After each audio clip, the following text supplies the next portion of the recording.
नमस्कार, आप देख रहे हैं जेएनएन न्यूज। मैं राजेश्वर चौहान। एक शख्स फिर इस सिस्टम, इस सरकार और इस समाज और जातिवादी मानसिकता से हार गया।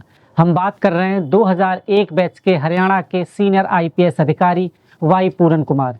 वाई पूरन कुमार ने 7 अक्टूबर को अपने चंडीगढ़ घर पर खुदकुशी कर ली। जिस वक्त उन्होंने खुदकुशी की, उसी वक्त उनकी पत्नी, जो कि आईएएस अफसर हैं, वो नवाब सिंह सैनी यानी मुख्यमंत्री के साथ जापान के दौरे पर थी और खुदकुशी से पहले उन्होंने एक 9 पन्नों का बड़ा नोट लिखा। उस 9 पन्ने के नोट पर उन्होंने अपने सीनियर अधिकारियों पर आरोप लगाया है। ये भारत में पहली बार है जब चीफ सेक्रेटरी, डीजीपी और एसपी रैंक के अधिकारी समेत 14 लोगों पर एफआईआर दर्ज हुई है। अब सोचिए आप, 21वीं शताब्दी में जहां भारत चांद पर पहुंच रहा है, वहां एक आईपीएस एक ऐसा कदम उठाता है। आपने एक फिल्म देखी होगी 12th फेल। उसमें आईपीएस बनने के संघर्षों की कहानी दिखाई गई थी कि आईपीएस बनना आसान नहीं है, क्या कुछ सहना पड़ता है। पर वाई पूरन कुमार एक दलित कम्युनिटी से आते थे। उन्होंने तो बहुत कुछ सहा होगा, गरीबी के साथ जातिवादी मानसिकता भी सही होगी।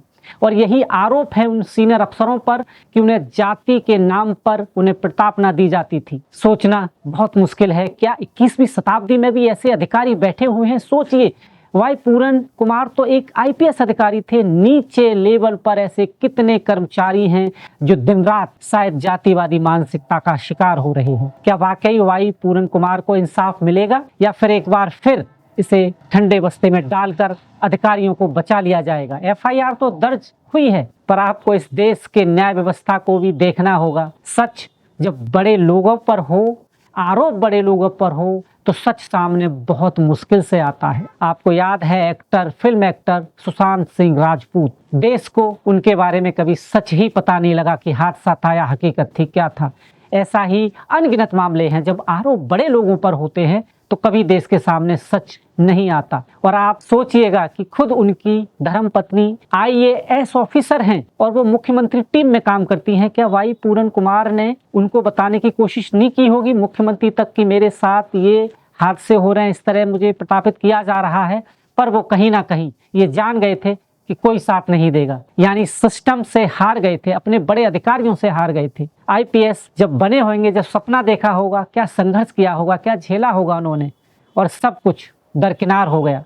जीना आसान है, पर यह कदम उठाना बहुत मुश्किल है। कितना सोचा होगा, क्या मानसिकता रही होगी उन अधिकारियों को। क्या वाकई इस कृत्य के लिए कड़ी सजा मिलेगी, या फिर एक बार देश मायूस होगा। अब उन बच्चों पर क्या असर पड़ेगा जो दलित कम्युनिटी से आते हैं और देखते हैं कि हम आईपीएस अधिकारी, आईएएस अधिकारी बनेंगे। इस तरह की मानसिकता देखकर कहीं ना कहीं टूट जाते हैं कि इस तरह की आज भी 21वीं शताब्दी में इस तरह के व्यवहार हो रहे हैं बड़े अधिकारी के साथ। अब देश को निगाहें हैं कानून पर, कोर्ट पर। क्या वाकई वाई पूरन को इंसाफ मिलेगा या नहीं। आप देख रहे हैं जेएनएन न्यूज। बहुत बहुत धन्यवाद।